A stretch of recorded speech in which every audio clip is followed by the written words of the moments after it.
Money and Meals outlined the RWB roadmap this week. Temporary solution covering funding for a state-funded meals program for seniors. We'll also discuss what questions lawmakers have after State Auditor Allison Ball says hundreds of millions of dollars in Medicaid was wasted. And we'll debate what will happen if federal SNAP benefits dry up due to the federal government shutdown. So let's get started. It's the end of a funding dispute Frankfort first found out about just over a month ago when a memo from the Department for Aging and Independent Living said there were funding issues with the state's senior meals program, meaning services would be reduced and some seniors waitlisted.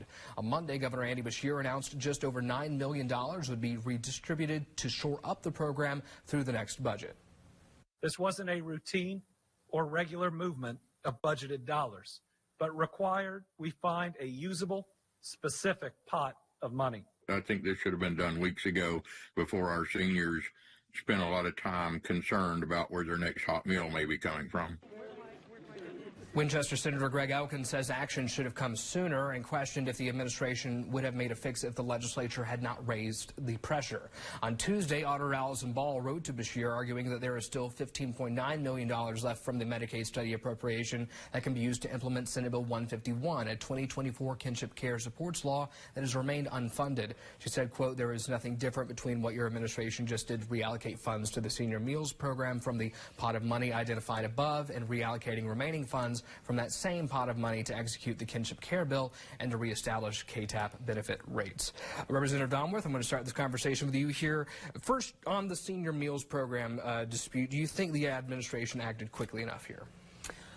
Obviously, I think everybody wishes they could have acted faster. I think no one does well in uncertainty, and we've got a lot of that coming from all levels right now. But I think they acted pretty quickly as far as government goes. One of the challenges has also been that our legislature has indicated pretty strongly that they don't want the governor to make executive decisions like this over the last few years. And so I really commend the leadership in both the House and the Senate for being able to work with the governor to find a solution on this. Representative Moser, what do you think? Yeah, I'm just glad that we were able to find some funds. I think it shows that there are some discretionary funds available when these sorts of things happen. It's uncertain as to why exactly. I think these were COVID funds that were running out. There was maybe not an adjustment made within Dale. It's the Department of Aging and Independent Living department who manages this fund of money. Maybe the appropriation was not accurate. I'm not exactly sure why this happened. I'm glad it was taken care of. We do have some additional funds available, as it turns out. So I would say that, you know, it's a great thing that we got this funded. There were some lawmakers that brought up some issues that they had over the initial amount that was requested, disputing what the governor's office requested. I think it was about $10 million.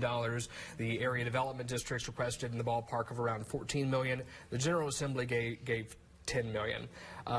The governor has said that, you know, regardless of what ultimately would have been budgeted, we'd still be in the same place. Is there any thought that y'all have over that dispute over that number? How often does the General Assembly actually end up taking the recommended number the governor gives?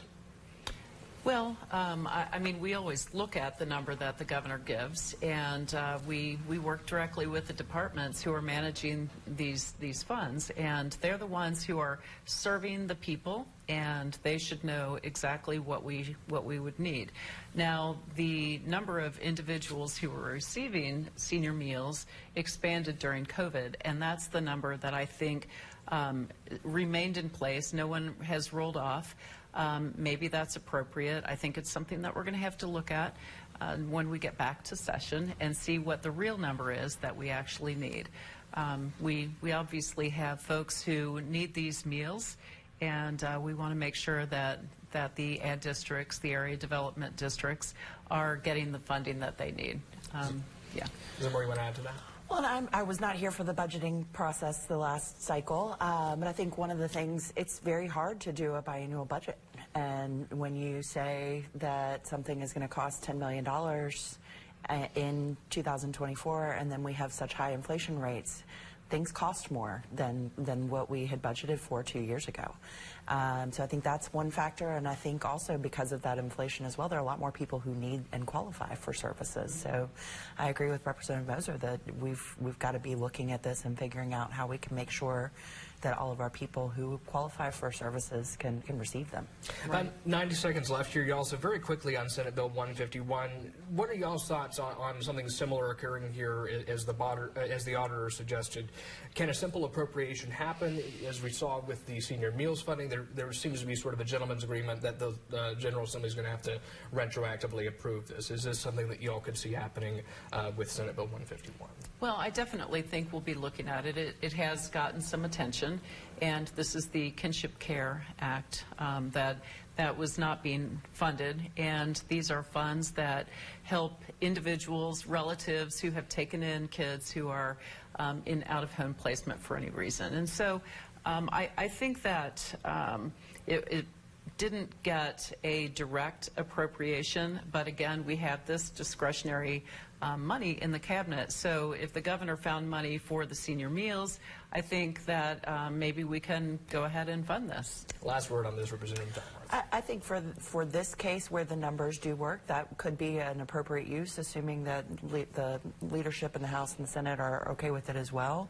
You know, one of the challenges is that we used to have ARPA funding that was able to be that discretionary source of revenue, of funds for things like this, but we don't have that going forward. So we've got to figure out how we can be more flexible in our budgeting while also providing that fiscal oversight. Yeah, it'll be interesting to see that discussion as we go into 2026 with the full budget session ahead of us.